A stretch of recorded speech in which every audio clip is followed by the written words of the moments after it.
I dalje gledate emisiju Opušteno nedjeljom. Idemo opušteno, a u nastavku ćemo malo nakon stand-up komedije o ovim, pa možemo reći, sportskim timima. Da, počet ćemo sa jednom iz Nevesinja. Goran Knežević je porijeklom iz Nevesinja, ali godinama živi u Njemačkoj. Prije nekoliko godina počeo se vraćati u svoj rodni grad i otkrivati ljepote Hercegovine. Najprije krenuo sam, pa sa prijateljima i onda je odlučio ljepote Hercegovine pokazati i ostatku svijeta. Da, osnovao je udruženje Nevesinje Offroad Adventure Morine i turiste iz cijelog svijeta počeo voditi u obilazak planina, jezera u džipovima i kvadovima da bi prirodu ovoga kraja što bliže upoznali. Naša ekipa je bila jedan dan s njima. Kako je to se izgledalo? Evo, pogledajte u nastavku.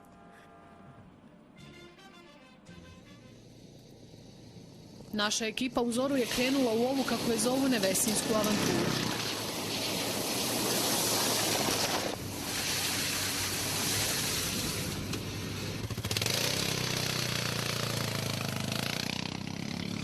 Upravo se spuštamo prema mostu, takozvanom Ovčijem brodu, koji je sagrađen za vrijeme Osmanlijske carevine u 16. vijeku, otprilike u isto vrijeme kad je stari most u Mostaru. Most je bio srušen u Drugom svjetskom ratu, središnji luk su minirali Nijemci i poslije Drugog svjetskog rata je obnovljen.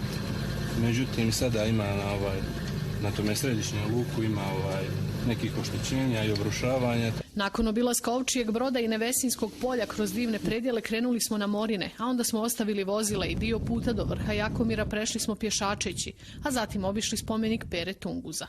Njegov spomenik se nalazi na najvećem vrhu na Morinama i obično strani turisti zahtijevaju, a i to je dio naše redovne turističke ponude, da se ode na vrh taj, odakle se pruža prekrasan pogled na čitave Morine, odakle se vidi planine Velež, Zelengora, Crvanj i čitava visoravan Morine, znači koja je prekrasna i koju mnogi nazivaju Nevesinskim Tibetom.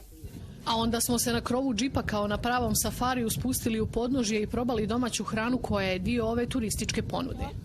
Dakle, za vrijeme naših avantura mi uglavnom svim našim posjetiocima nudimo domaću hranu. Kao što i sami vidite, u pitanju je sve prirodno. Tu je domaći hljeb koji je pravljen od raži i od helde, zatim pita sirnica, domaći kajmak koji prave baba, kao i sir. Tu je i meso, zatim domaći ajvar i krastavci. Turisti koji su tog dana putovali s nama kažu ovu će avanturu uskoro ponoviti. Nije samo cilj upoznati prirodu oko sebe, već i priroda te nekako tjera na neki svoj način da ti sam sebe upoznaš u toj priči, da se pronađeš, da budeš prosto dio te priče. I ne znam, ovo su prosto neke avanture koje stvarno čovjek ne može ni riječima da opiše. Veoma zanimljivo. Prvi put ovo radim i baš mi je super sve ovo bilo. Znači, kvadro je jedinstvena prilika da se voziš sa njim i tako da mi je veoma drago što sam ovdje i što učestvujem u svemu avanturi. Obilazak Hercegovine džipovima i kvadovima jedinstvena je ponuda u ovom dijelu naše države.